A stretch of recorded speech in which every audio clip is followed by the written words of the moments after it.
Hey everyone, welcome to my channel. तो ये है क्लास 5 की साइंस की बुक यूरेका प्लस की, जिसमें हम करेंगे चैप्टर नंबर 3 मैटर, जो कि काफ़ी इम्पॉर्टेंट चैप्टर है। अगर बच्चे को समझ में आ जाता है तो वेल एंड गुड, क्योंकि ये बच्चे का काफ़ी लंबे टाइम तक चलने वाला चैप्टर है और according to class difficulty level increase होता जाता है। In your previous class you have learned what matter is. पहले क्लास में हमने पढ़ा था कि मैटर क्या है। दैट मीन्स हमने फोर्थ क्लास में मैटर के बारे में पढ़ा है। ठीक है, तो अब हम क्या कर रहे हैं, इस चैप्टर में और ज़्यादा पढ़ेंगे मैटर के बारे में। The air that we breathe, the juice of a pineapple, raindrop, dolphins living in the oceans, tiny grains of sand and the mighty sun are all made up of matter. मतलब कोई भी चीज़ हो, चाहे वो छोटी से छोटी चीज़ हो, चाहे वो ओशन के अंदर हो, चाहे हमारी सनलाइट जो कि हमें गॉड ने प्रोवाइड किया, जो कि एक नेचुरल चीज़ है, वो भी किस चीज़ से बनी है? मैटर से बनी हुई है।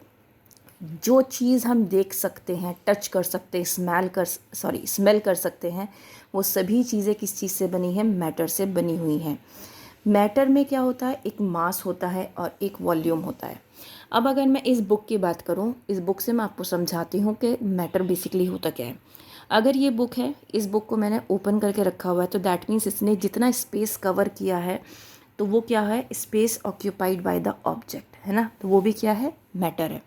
उसके बाद इसका जो वॉल्यूम होगा, मतलब जैसे कि कितनी मोटी है ये बुक, कितनी, अगर मैं इसको बंद करके रख रही हूँ तो ये इतनी मोटी बुक है, ये इतना एरिया कवर कर रही है।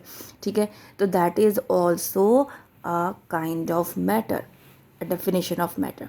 सो mass is the amount of matter in an object. Mass क्या होता है? जो अमाउंट ऑफ मैटर है, कितनी भारी है ये। ठीक है, ये अमाउंट ऑफ मैटर कितना प्रेजेंट है इसके अंदर, वो बताता है। While the volume of an object is the space occupied. अब अगर इसकी वॉल्यूम की बात करूँ कि अगर मैंने इस बुक को खोला तो इसने कितना स्पेस ऑक्यूपाई किया, कितना स्पेस कवर अप किया, तो वो कौन बताएगा? वो वॉल्यूम से हमें पता चलता है। ठीक है, तो ये है आपका मैटर बेसिकली। नाउ मॉलिक्यूल्स और एटम्स की बात करते हैं। यहाँ पर जब हम मॉलिक्यूल्स और एटम्स की बात करते हैं तो सबसे पहले हमारे दिमाग में आता है वाटर का मॉलिक्यूल, दैट इज़ H2O। तो यहाँ पर दो एटम, जब मैं कह रही हूँ H2O, तो दैट मीन्स दो एटम मेरे पास हाइड्रोजन के हैं और एक एटम मेरे पास है ऑक्सीजन का।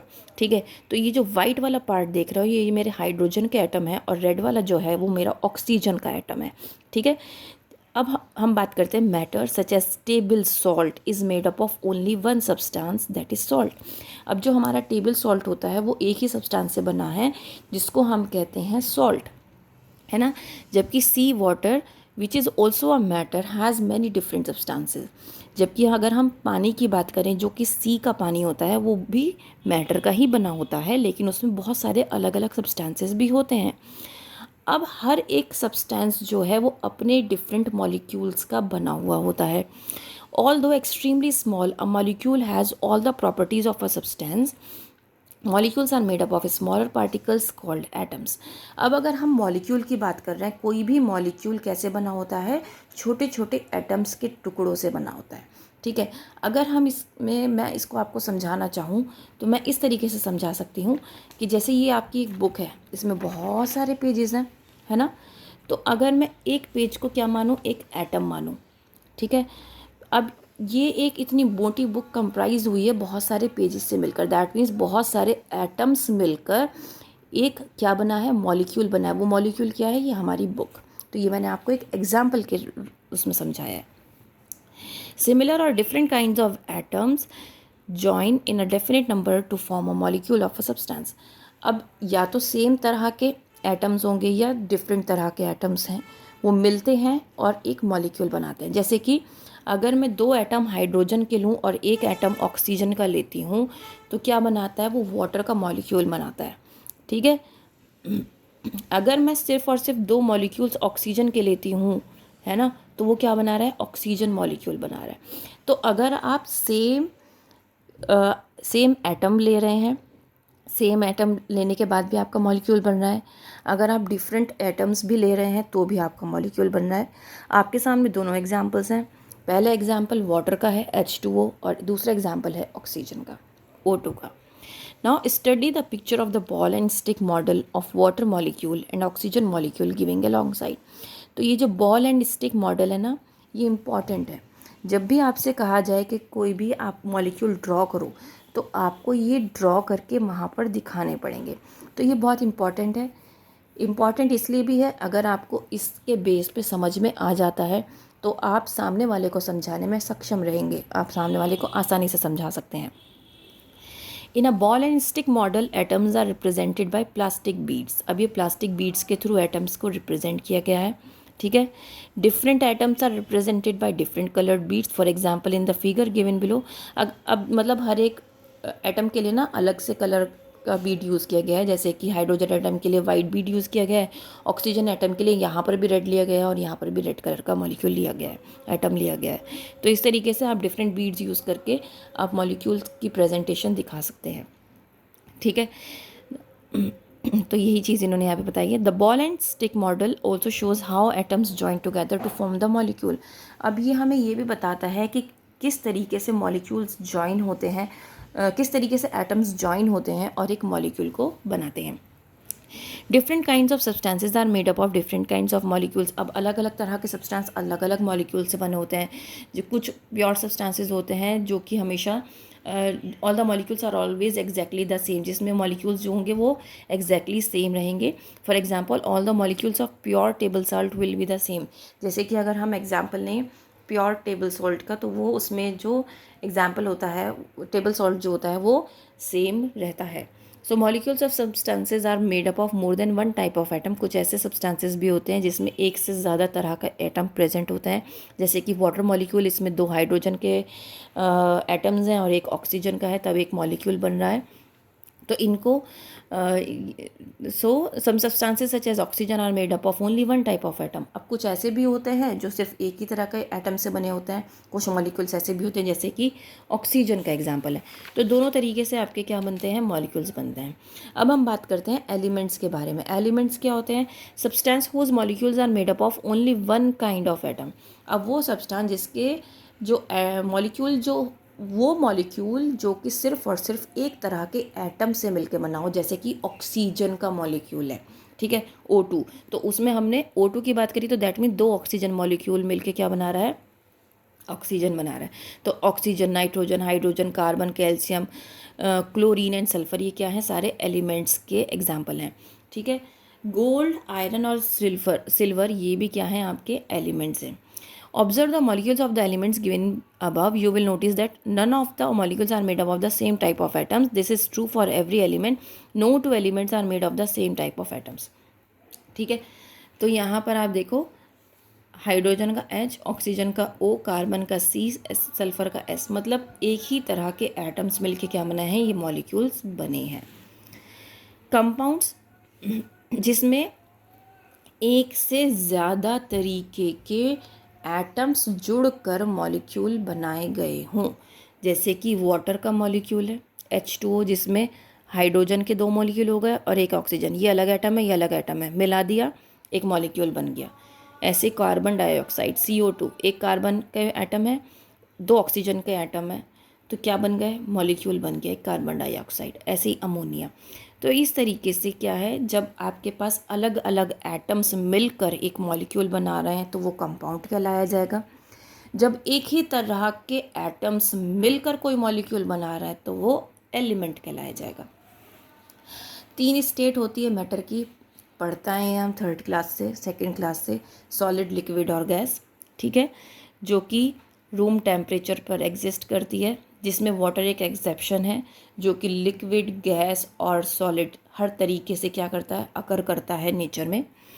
अब किस तरीके से हमें पता चलता है स्टेट ऑफ मैटर के बारे में, तो यहाँ पर हम बहुत सारी चीज़ें याद करने वाले हैं, समझने वाले हैं, ठीक है। Molecules of matter are held together by a force of attraction. जितने भी मॉलिक्यूल, जब हम बात करते हैं ना स्टेट्स ऑफ मैटर की, तो हम हमेशा क्या बात करते हैं, उसके मॉलिक्यूल्स किस तरीके से पैक्ड हैं।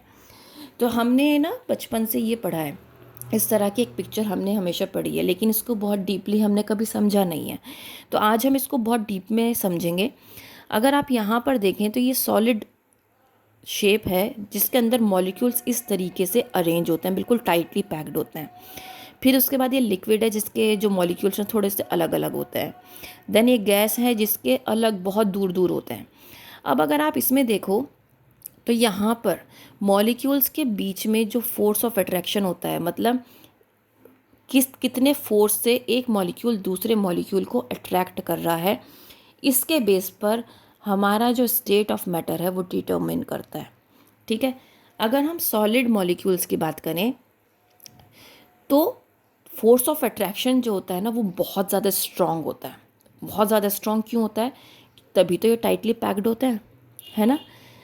इसीलिए इनके अंदर जो फोर्स ऑफ अट्रैक्शन होता है बिटवीन द मॉलिक्यूल्स वो वेरी हाई होता है, वेरी स्ट्रॉन्ग होता है। इसीलिए इनकी जो सॉलिड सब्सटेंसेस होते हैं, इनकी सॉलिड शेप होती है, एक वॉल्यूम होता है, और ये हार्ड और रिजिड होते हैं। रीज़न क्या है? इनके जो मॉलिक्यूल्स के बीच में जो फोर्स ऑफ अट्रैक्शन है वो बहुत ज़्यादा स्ट्रॉन्ग है। लिक्विड्स के बीच में वीक होता है फोर्स ऑफ अट्रैक्शन। इसी वजह से क्या होता है, इसी वजह से क्या होता है कि ये जिस जिस भी कंटेनर में हम डालते हैं लिक्विड को, उसी की वो शेप ले लेता है। ठीक है, तो लिक्विड्स की भी डेफिनेट वॉल्यूम होती है लेकिन डेफिनेट शेप नहीं होती। लेकिन अगर हम गैस की बात करें तो इसका जो मॉलिक्यूलर फोर्स ऑफ अट्रैक्शन होता है वो बहुत ज़्यादा वीक होता है। ठीक है, क्योंकि इसके जो मॉलिक्यूल्स हैं वो फ्रीली मूव करते हैं और पूरे स्पेस को बहुत जल्दी कवर करते हैं। आपने देखा होगा, अगर आप गलती से आपके जो गैस स्टोव है ना किचन का, उसकी अगर नॉब खुली रह जाए तो बहुत जल्दी आपको स्मेल आ जाती है कि अरे गैस ऑन है या गैस लीक कर रहा है ना। उसका रीज़न क्या है?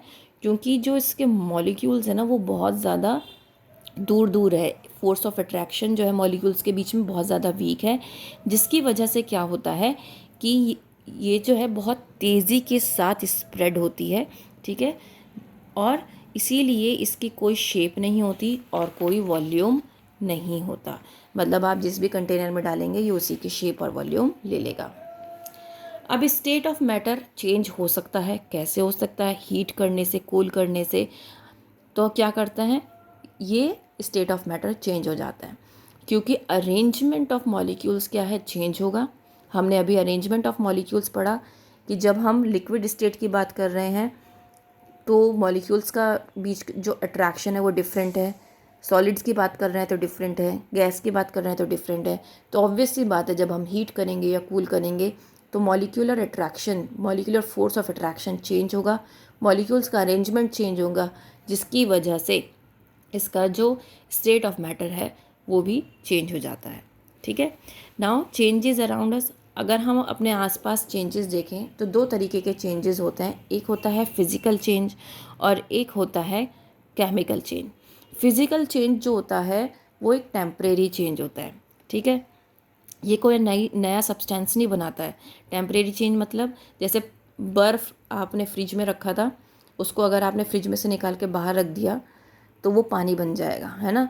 लेकिन अगर फिर उस पानी को आप फ्रिज में रख दोगे तो क्या होगा, वो फिर से बर्फ़ जम जाएगा। तो ये क्या था, एक टेम्परेरी चेंज था। बर्फ़ से पानी बन गया, पानी से बर्फ़ बन गया। दैट मीन्स ये रिवर्सिबल होता है, आप इसको रिवर्स कर सकते हो, मतलब पानी से बर्फ़ और बर्फ़ से पानी।